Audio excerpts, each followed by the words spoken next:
A senior U.S. State Department official told a congressional committee that the permanent defeat of the terrorist organization ISIS in Syria, and the withdrawal of Iranian forces from there, along with reaching a permanent political solution to the Syrian crisis, are now within reach.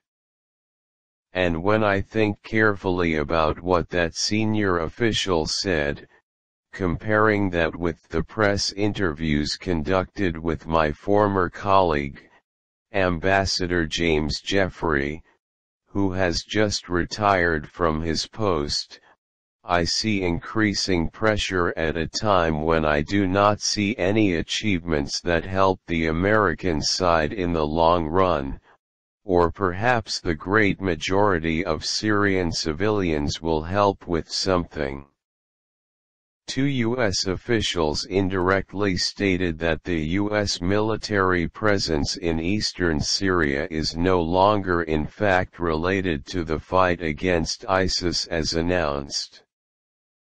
Mr. Jeffrey said very clearly, "We, ISIS, have brought us down and we have not left our places there.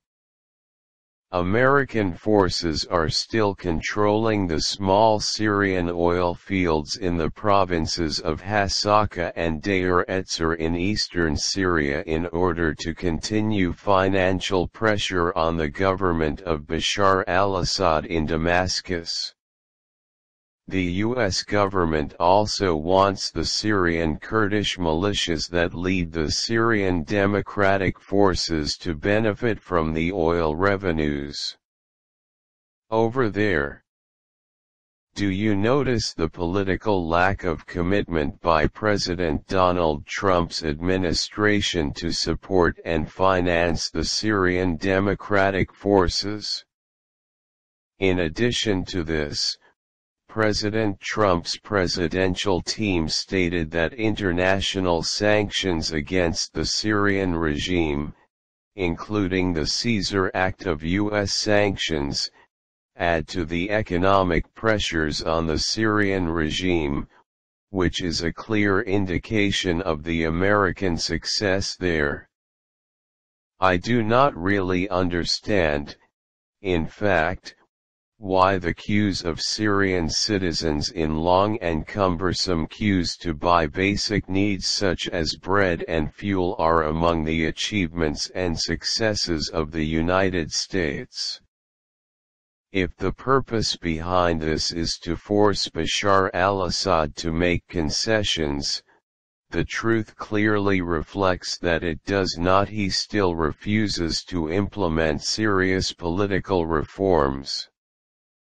In the end, the Assad regime and its corrupt clique cannot completely accept the dictates of reform and accountability.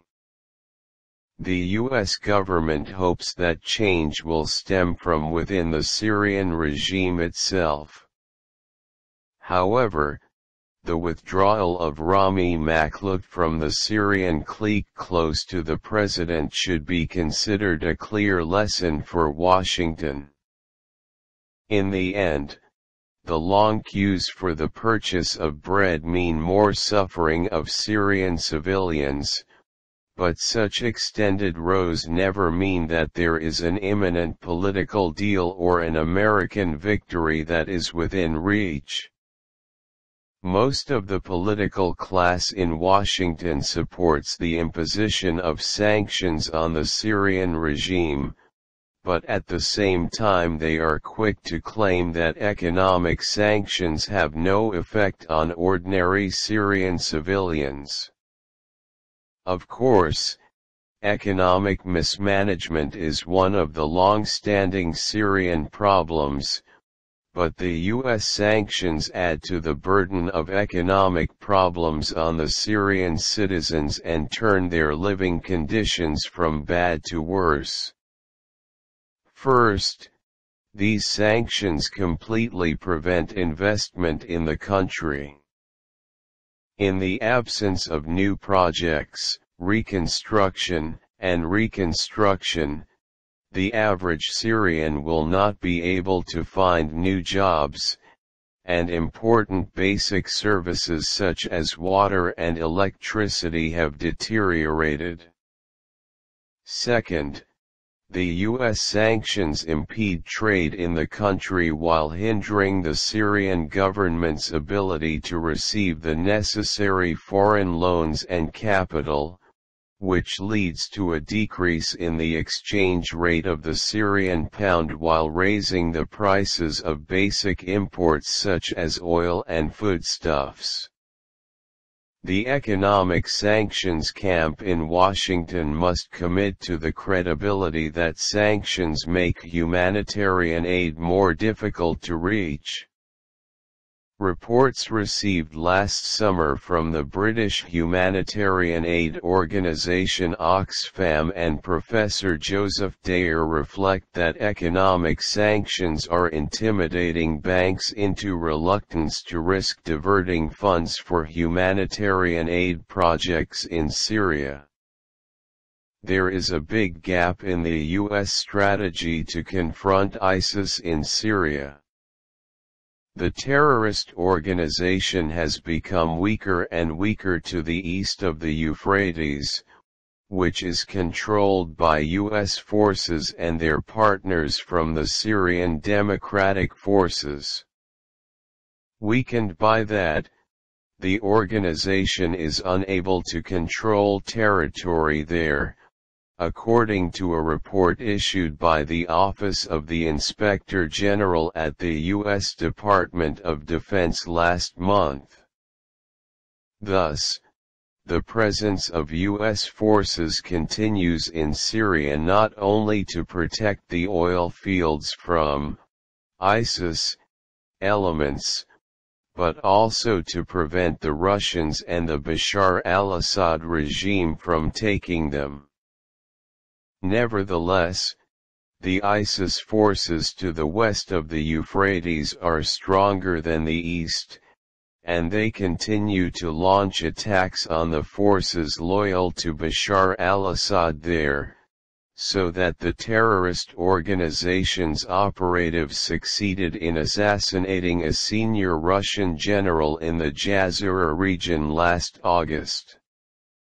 If the presence of ISIS to the east of the Euphrates could pose a threat against Western interests in the future, then the forces of the stronger organization to the west of the Euphrates pose such a threat equally.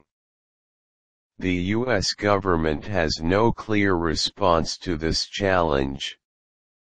According to the report of the Office of the Inspector General in the U.S. Department of Defense, the military forces loyal to the Assad regime increased the rates of military operations against ISIS last summer. It is a clear irony that U.S. economic sanctions reduce the resources available to the Syrian government to fight ISIS. The Syrian regime also continues to attack Idlib Governorate, with more Syrian civilians being killed on a daily basis. It is a brutal regime responsible for many war crimes and civilian massacres. However, there is nothing in Syria that can be described as easy or simple.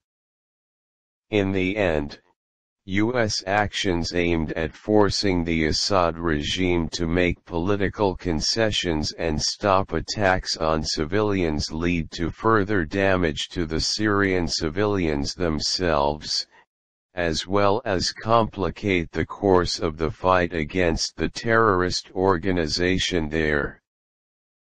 With President-elect Joseph Biden's team going to work starting next month, they need to think deeply about the reality of American priorities in Syria, the implications of President Trump's administration policies there, and the truth of what the United States can, and cannot, achieve on the ground.